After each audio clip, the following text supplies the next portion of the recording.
شاید یہی حکایت آپ کی زندگی کے اندر انقلاب پیدا کر دے۔ وہ نوجوان کہتا ہے میرے بھائی دراصل معاملہ یہ ہے، میں نوجوان تھا، میں نے جوانی کی دہلیز پہ قدم رکھا، میرے پاس حسن بھی تھا، میرے پاس دولت بھی تھی، میرے پاس سب کچھ تھا، میں بڑے مالدار باپ کا بیٹا تھا۔ جب میں نے جوانی کی دہلیز پہ قدم رکھا تو مجھے عیاشیوں کی فکر ہوئی۔ ظاہر سی بات ہے جب انسان کے پاس دولت آتی ہے تو وہ عیاشی کی طرف بڑھتا ہے، وہ کسی نہ کسی کی عصمت کا سودا کرنے کا سوچتا ہے۔ وہ نوجوان کہتا ہے ایک رات میں کھانا کھا کے گرمیوں کے موسم میں اپنے گھر کے اوپر کے چھت پر ٹیرس پر گھوم رہا تھا، ٹہل رہا تھا، میں نے کیا دیکھا کہ میرے گھر کے سامنے ایک بہت خوبصورت لڑکی ٹہل رہی ہے۔ جب میں نے اس لڑکی کو دیکھا تو اس سے میرے دل میں محبت پیدا ہو گئی، میں نے اس لڑکی سے گفتگو کرنا چاہیے۔ میں نے اس لڑکی سے کہا تجھے جتنی دولت چاہیے لے لے، مگر تو میرے ساتھ میں جیسا کہوں ویسا ہی کرنا۔ مگر وہ لڑکی کوئی معمولی لڑکی نہیں تھی، وہ آج کل کی آوارہ لڑکیوں کی طرح، آج کل کی اسکول اور کالج کی اپنی مرضی سے جینے والی لڑکیوں کی طرح لڑکی نہیں تھی۔ اس لڑکی کے ماں باپ نے اس کی پرورش ٹی وی اور وی سی آر کے سائے میں نہیں کی تھی، بلکہ وہ لڑکی ایک نیک اور پرہیزگار ماں باپ کی بیٹی تھی۔ اس کے ماں باپ نے اس کی پرورش جو ہے وہ ناولوں کے سائے میں، ہیروئن اور ہیرو کی زندگی کے سائے میں نہیں بلکہ سیدہ فاطمہ کے کردار کے سائے میں کی تھی، قرآن مقدس کی تعلیم کے سائے میں کی تھی۔ جب اس لڑکی کے سامنے اس نوجوان لڑکے نے دولت کو پیش کر کے اس کی عصمت کا سودا کرنا چاہا تو لڑکی نے بڑا پیارا جواب دیا، اے نوجوان لذت کے لیے گناہ مت کر، لذت چلی جائے گی گناہ باقی رہ جائے گا۔ لذت کے لیے گناہ مت کرو، یہ لذت چلی جانے والی چیز ہے، اور گناہ ایک مرتبہ گناہ کے دفتر میں لکھ دیا گیا وہ ہمیشہ باقی رہے گا۔ ارے ایک گناہ کا عذاب انسان برداشت نہیں کر سکتا، انسان ہزاروں گناہ کرتا۔ قرآن کہتا ہے اِنَّ بَطْشَ رَبِّكَ لَشَدِيدٌ، تیرے رب کی پکڑ بڑی سخت ہے۔ اے میری بہنوں کم از کم اپنے آپ سے تو تم محبت کر لو، اللہ کا عذاب بڑا خطرناک ہے۔ ساری دنیا مل کر اس کے ایک چھوٹے سے عذاب کو برداشت نہیں کر سکتی، تم اتنے گناہ کر کے اتنے بے باکی کے ساتھ زندگی گزارتے ہو، تمہیں اللہ کا ڈر نہیں ہے، تمہیں مرنا نہیں ہے، کہ تمہیں قبر میں نہیں جانا ہے۔ وہ نوجوان کو اس لڑکی نے کہا لذت کے لیے گناہ مت کر، لذت چلی جائے گی گناہ باقی رہ جائے گا۔ وہ نوجوان کہتا ہے میں اس لڑکی کے پیچھے لگا رہا، وہ لڑکی مجھے اللہ سے ڈراتی رہی۔ آخر کیا ہوا، ہمارے شہر میں قحط سالی کا زمانہ آیا، سوکھا پڑ گیا، قحط پڑ گیا، ہر غریب امیر کے دروازے پر بھکاری کی طرح کھڑے ہو گئے۔ میں مالدار باپ کا بیٹا تھا، میرے باپ نے مجھے بہت سارا اناج دیا، کہا بیٹا تقسیم کرو۔ میں اناج تقسیم کر رہا تھا کہ میرے دروازے پہ وہ لڑکی بھی چلی آئی۔ میں نے اس لڑکی کو قطار میں دیکھا، میں خوش ہو گیا کہ آج اپنی دل کی خواہش پوری کروں گا۔ میں نے جلدی اپنے نوکروں سے کہا کہ اس سب کو دے کر کے بھگا دو، اور اس لڑکی کو میں نے اپنے کمرے میں بلایا۔ لڑکی سے پوچھا کیا بات ہے، کیوں آئی ہو، آنے کی وجہ کیا ہے؟ لڑکی نے کہا اے نوجوان تو جانتا ہے کہ میری شادی ہو چکی ہے اور میرے 3 بچے ہیں، میں ماں ہوں، میرے بچے بھوک کی وجہ سے تڑپ رہے ہیں، خدا کے لیے کچھ اناج دے دے تاکہ میرے بچوں کی زندگی بچ جائے۔ اس نوجوان نے کہا اے لڑکی میں تیرے قدموں میں دولت کا اور اناج کا انبار لگا دوں گا، تو ایک مرتبہ میرے دل کی تمنا کو پورا کر۔ لڑکی نے کہا تیرے دل کی تمنا کیا ہے؟ تو اس نوجوان نے کہا کہ میں تیرے ساتھ زنا کرنا چاہتا ہوں۔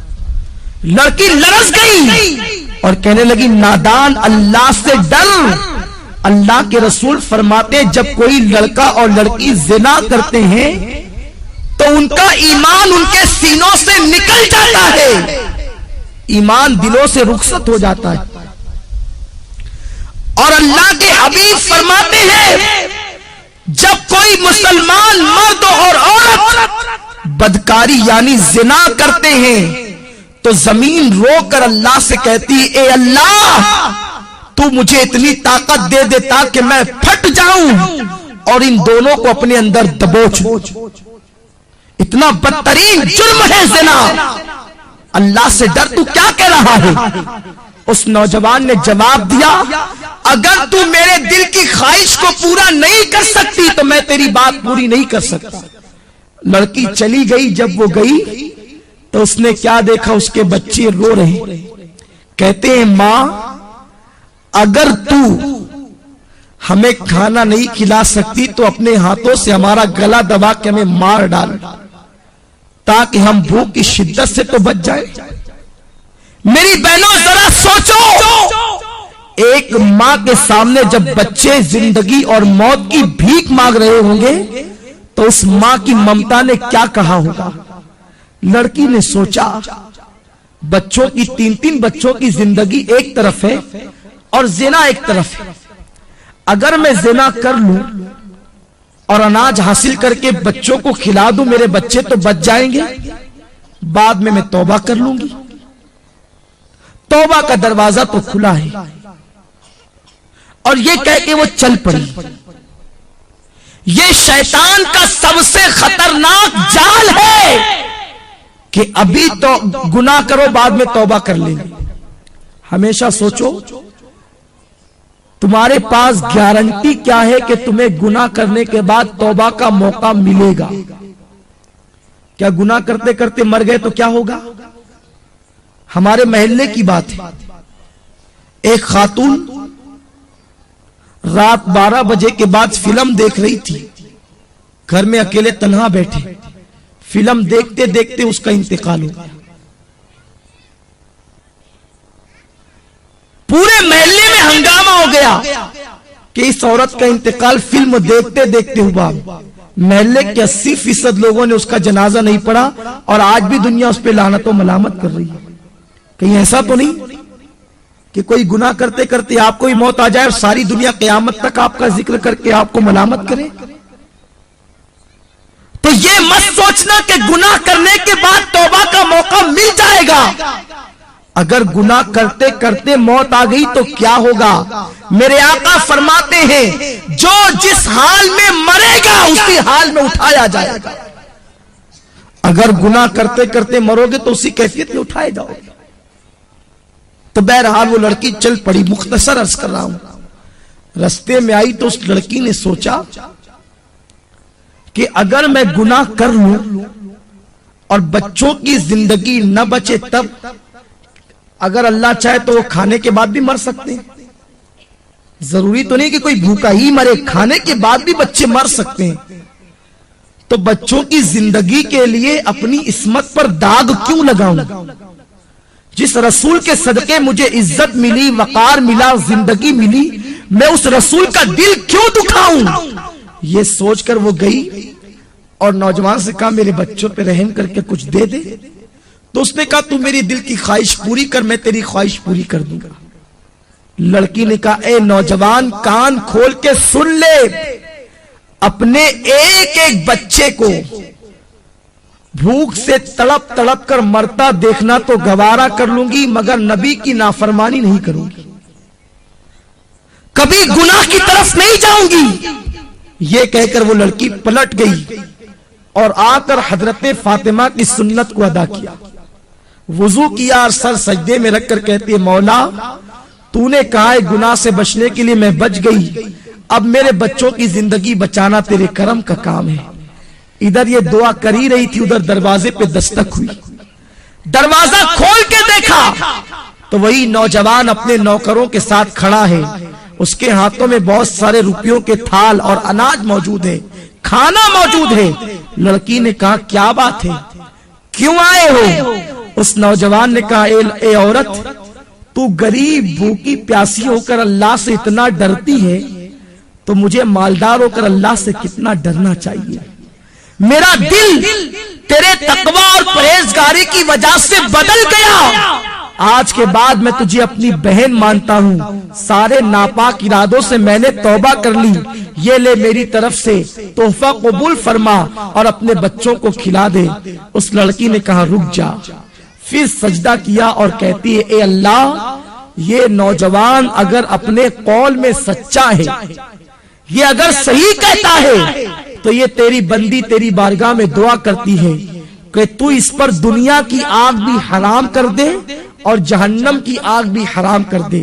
وہ نوجوان کہتا ہے وہ اللہ سے ڈرنے والی بندی کی دعا کا اثر ہے کہ جیسے میں آگ میں ہاتھ ڈال دیتا ہوں تو آگ میرے ہاتھوں پر اثر نہیں کرتی، اس کی دعا میں اتنی تاثیر کہ اس نے مجھے دعا دے دی تو میں دنیا کی آگ کو پکڑتا ہوں تو آگ میرے ہاتھوں پر اثر نہیں کرتی۔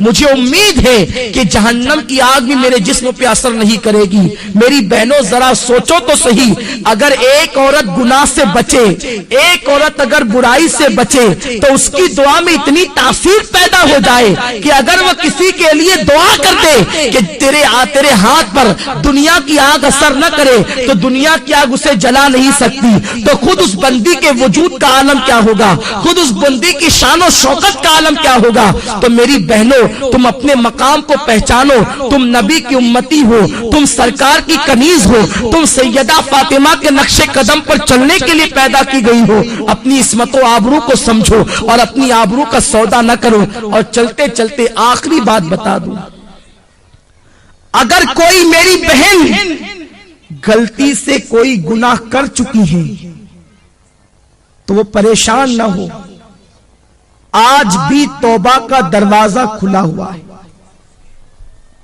صدق دل سے توبہ کر لو۔ ابھی تھوڑی دیر کے بعد یہاں پر دعا ہوگی، ذکر ہوگا، اس میں چند آنسو بہا کے توبہ کر لو، اللہ تمہاری توبہ کو قبول فرما لے گا۔ میرے آقا فرماتے ہیں التائب من الذنب کمن لا ذنب لہ، کہ گناہ سے توبہ کرنے والا ایسا ہے جیسے اس نے گناہ کیا ہی نہیں۔ اور اللہ فرماتا ہے واللہ یحب التوابین، کہ بے شک اللہ تبارک و تعالی توبہ کرنے والوں کو اپنا محبوب بنا لیتا ہے۔ ان اللہ یحب التوابین، بے شک اللہ توبہ کرنے والوں کو اپنا محبوب بنا لیتا ہے۔ تو میری بہنوں توبہ کر لو، توبہ کا دروازہ اب بھی کھلا ہے۔